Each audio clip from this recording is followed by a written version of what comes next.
political controversy in the state of Uttarakhand has now reached the parliament. Congress President Kharge has alleged that a purification or a Shuddhikaran ritual was carried out at a rally venue in Haldwani in Uttarakhand after he addressed a public meeting there. Calling it an act of untouchability, Mr. Kharge raised the issue in the Rajya Sabha today, prompting the chair to seek an investigation. The BJP has denied any role in this incident and it has accused the Congress party of trying to give a local event a political and caste angle. But the big question that we ask is this an isolated incident that is being politicized, or does it expose deeper social prejudices that still exist in Indian society? We're joined by Suraj Yengde, who's a scholar, also an academic. We're also joined by Tushar Gupta, who's a political analyst and author. Thank you both of you for being part of this broadcast. Let me start with Suraj Yengde first. Suraj, this, I believe, also exposes how hollow our society is, how much more we need to evolve, because this can be extremely humiliating for anyone, let alone somebody like Mallikarjun Kharge.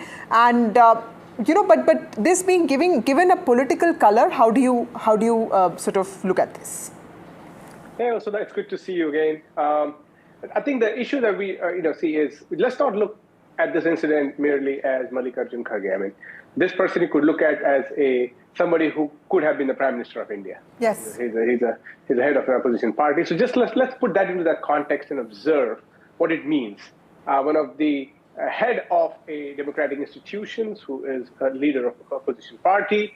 And when you look at this, it really tells us that you're not immune, even though you are a person with power and might. You might have the class privileges, you might have all the political leverages that you may have, but still you are a person who doesn't deserve to be equally treated. We'll show you your place, doesn't matter what status you carry. And also we often miss out, Vasudha, the accountability of this very venomous hilly states of North India. Usually the Ganga belt kind of states, cow belt kind of take over the responsibility of casteism. But this hilly area, the Gadwalis and so forth, because just a couple months ago, a young person, Ketan Lal, was brutally murdered, and atrocity was committed there because he happens to be fallen in love with a person of other caste, and he was a Dalit youth. And it should have really shook the administration. Now let's go to the essence of who gives these people, these criminals, an act of courage to go and commit such a nefarious, extremely demeaning and repugnant act. I think this is the Brahminic privileges that these people carry, that you really have to put other person into his or her position because of their caste. And if you don't address this as a center of political concern, because caste essentially, as you were pointing out, how much of evolution we take, and still we come back to square one. It's almost like it's the time of Manudharma, where a person would often undergo this kind of treatment, throwing Ganga Jal and so forth. And so in this context, caste is very much a political, and to the greatness of Dr. Ambedkar, even before him, Mahatma Jyotirao Phule, who politicized it because it was essentially a political conundrum that we ought to have addressed. And I'm glad that this kind of discussion is taking place. But I think we need to go to the heart of the problem, and that heart of the problem is not just is it this politics or that political party. It's about how much of immunity the society grants to people just because of the privileges. I think that's the most important point. Tushar Gupta, the BJP has distanced itself from the incident. Maybe these people who carried out the Shuddhikaran probably were not even part of the BJP. We don't know that. It's part of another group. But like Suraj also pointed out, this also shows that there is inevitably social caste implication to some of these incidents that happen, and they are extremely demeaning. The hurt is real, the pain is real.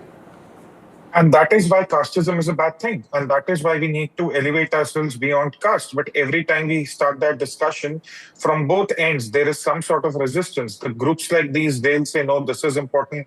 Then there'll be the other group which will say, Brahman Vatsa Azadi. And this keeps going on and on and on. Look, what happened there is condemnable. There should be no place for this in a society like ours, which is evolving to become the third largest economy. For once, people have to realize that casteism across spectrum is a bad thing. If you want to make one thing justified, the other thing becomes also justified. That is where the problem is. Today, caste has become a tool in politics, Vasudha. Everyone is using it as per their own convenience. The day it's not suiting their convenience, that day it becomes a political attack. It becomes, some sort of an action that requires a condemnation or something. Remember how Prime Minister, because of his caste credentials, was once called a niche admi. So, all this keeps happening and we keep talking about it. But the honest truth is, when you have such extremists on both the sides, we can just never move on from casteism as much people like you, me, or Suraj here want to. There are groups who just want us to remain stuck in caste. But this is not an equal debate, Tushar, right? There's one side which is basically doing a yagna or a shuddhikaran to eliminate or so, to get rid of the ill impacts of somebody else, and that is extremely demeaning. It's dehumanizing, right? So it can't be two extremist group on both sides. No, but they are extremist groups, right? The actions may differ. I'm not saying these are equal actions. I'm saying the mentality is equally problematic on both the sides. It's the mentality. Fighting for this, then isn't that a good thing? Like if they're fighting for justice? I missed your question. Sorry, what? If the Ambedkarite groups are fighting for justice, if they are raising these issues, if this issue comes up in the parliament, isn't that a good thing? No, it will come up in the parliament. I think it will qualify as something that's problematic under the SC/ST Act also, if I'm not mistaken. The legal luminaries can, elaborate on that. But then the other side will come up with their own set of complaints. I'm not saying that this cannot go to the courts or this cannot be brought up in the parliament.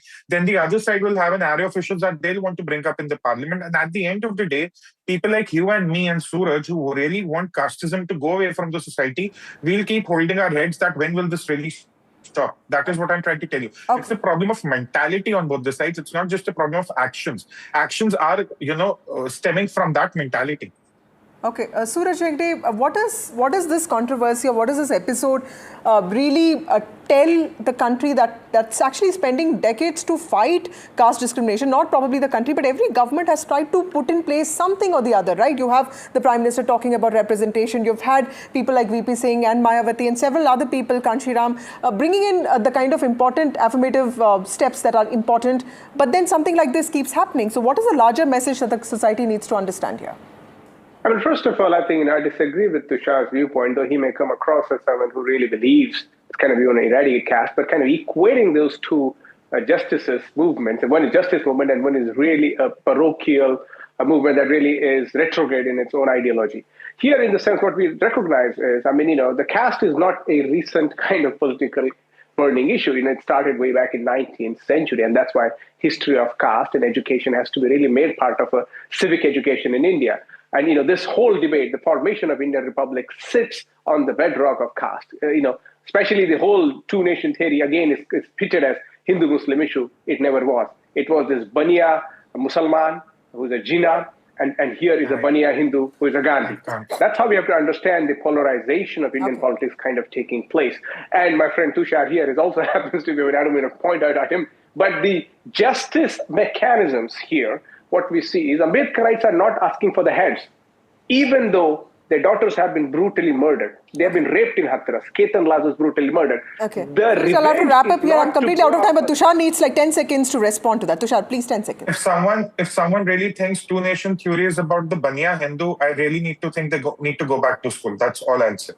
Okay. Suraj, anything that you want to say? I just invite Tushar to sit in my class and get educated, because I think this whole highfalutin theories that we have been appropriating has been really misdirection, and that's what they should not progressing. Okay, completely out of time here. Thank you, gentlemen, for joining me on this debate. Clearly, much to think about here. It's a nuanced debate, but clearly it's also made it to the parliament, which means that it is a serious enough issue that has implications on our society, politically and also socially. Moving on.